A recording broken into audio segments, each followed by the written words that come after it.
je puis vous assurer ici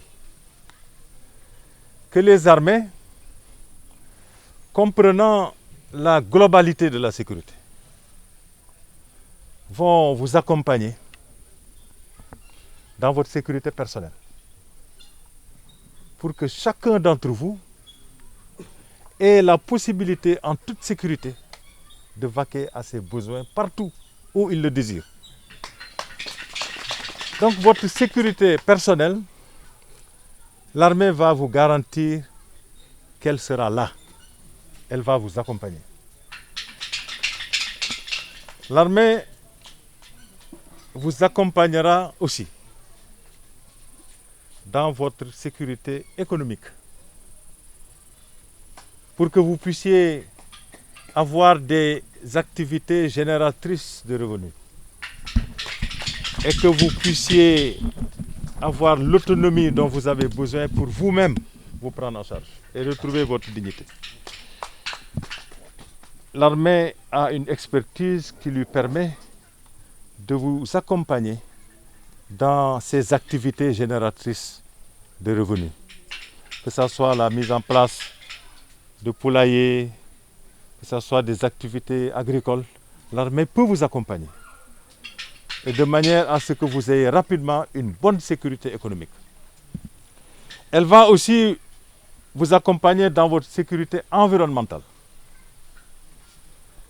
Un environnement dépourvu de tous ces engins qui peuvent exploser et peut-être même mettre à risque votre vie. Donc l'armée, elle est là, elle fera de sorte que votre environnement soit exempt de tous ces engins-là qui mettent à risque la vie des populations de Mbissine. Elle a tout ce dont elle a besoin pour exécuter cette mission et elle le fera avec vous.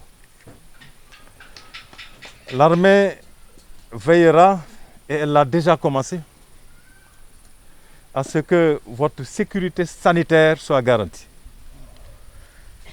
Elle a dernièrement fait un effort de mise à disposition de médicaments au niveau de votre infirmerie. Et ce geste se répétera autant de fois qu'il le faudra.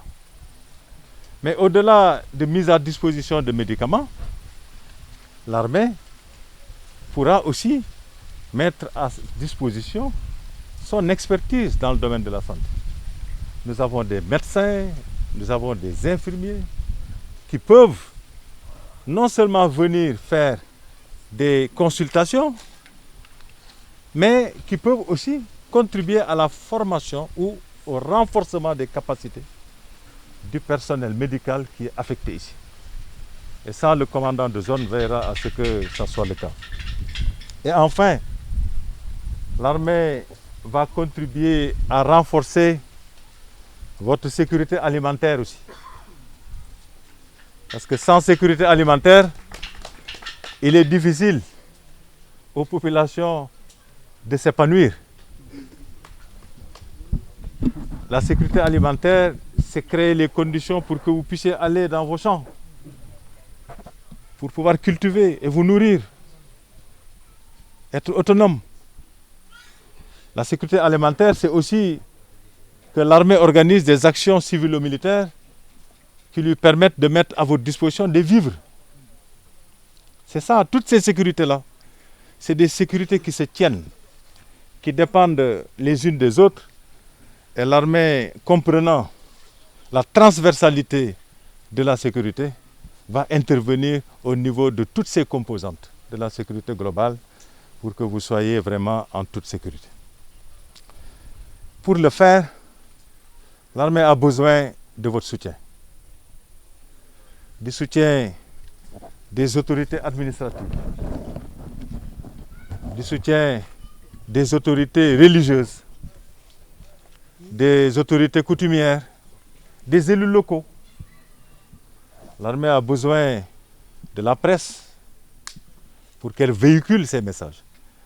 Et l'armée a besoin de la population qui doit coopérer, soutenir l'armée. lui donner toute information qu'elle juge utile pour que l'armée puisse l'exploiter à temps. Et donc c'est un travail d'équipe. Et pour qu'il y ait un travail d'équipe, il faut qu'il y ait une ambiance de confiance, une ambiance fraternelle, une ambiance respectueuse qui va vous permettre vraiment de travailler main dans la main pour la sécurité de notre pays.